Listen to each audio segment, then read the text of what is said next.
Hey, what's up guys? Trev here with Trev's Tanks, bringing you a video all about CO2. Not specifically what is CO2 and how to use it, but the products you need to get it set up and get it going.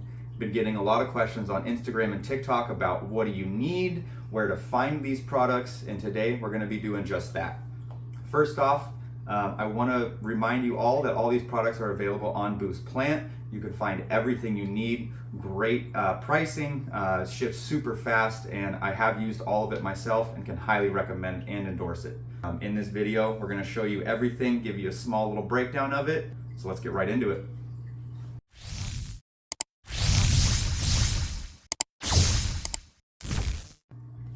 All right, so the first thing I want to touch on is the starter kit you can get off of Boost Plant. It's going to be called the UNS CO2 Paintball Kit. It is not for paintball. This is just for your CO2. In this, they use a paintball cylinder as a tank to hold your CO2. You get that paintball cylinder empty. Please remember the CO2 kit comes empty. You cannot ship or freight filled CO2 canisters for risk of explosion. So please know you do have to get this filled. In this kit with the cylinder, you're gonna get your mini dual stage regulator. This is gonna basically be the heart of your CO2 kit. It's gonna control the pressure of the CO2 coming out of the bottle into the pressure of your diffuser. And you're gonna wanna adjust that depending on how many plants you have, the size of your tank. You can see there's a 75 here and you got a 20. Obviously the 20 is gonna have way less CO2 in it than the 75. Definitely recommend doing a lot of research on your tank size and your CO2 requirements.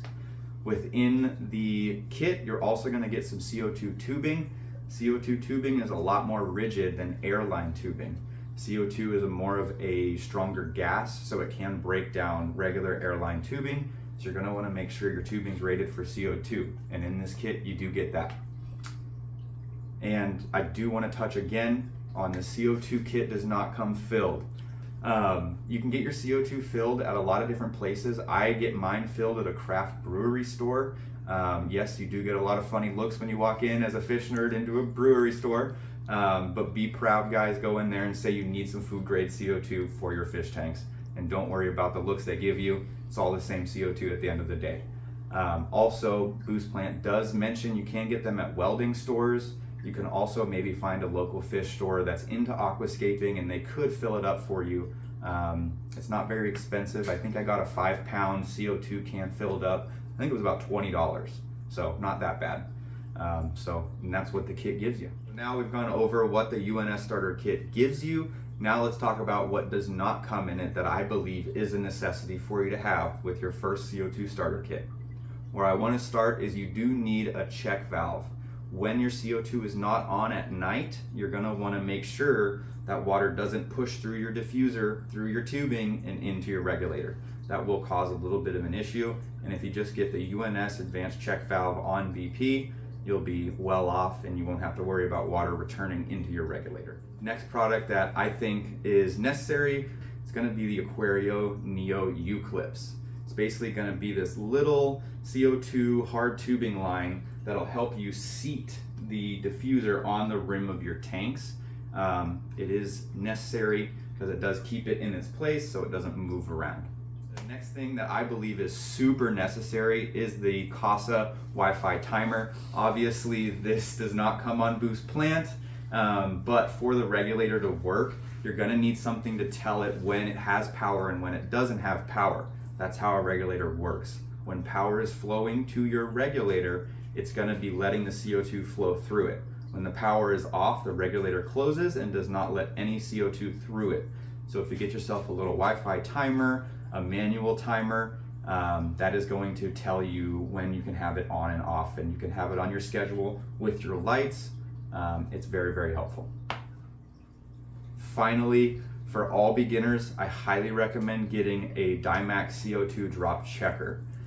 This is going to basically be what you have to judge on how saturated your water is with CO2. CO2 can be a detriment to your fish.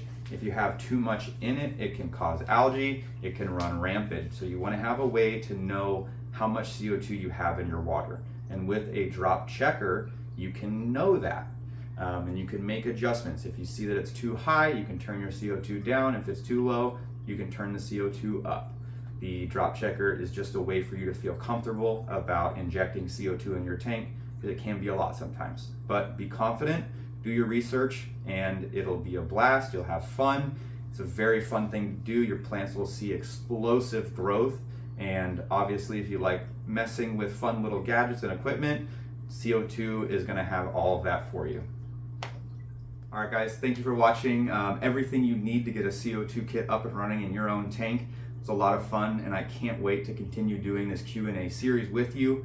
If you have any more questions about how CO2 products are, or how they work, or anything in general, please drop it down in the comments below. And if you have any other questions, not even related to CO2, put them in any one of my social medias, Instagram, TikTok, and I would love to answer them in video format. I think this is going to be a great way so that I can connect with all of you, and I really look forward to it all. Hope you have a wonderful day.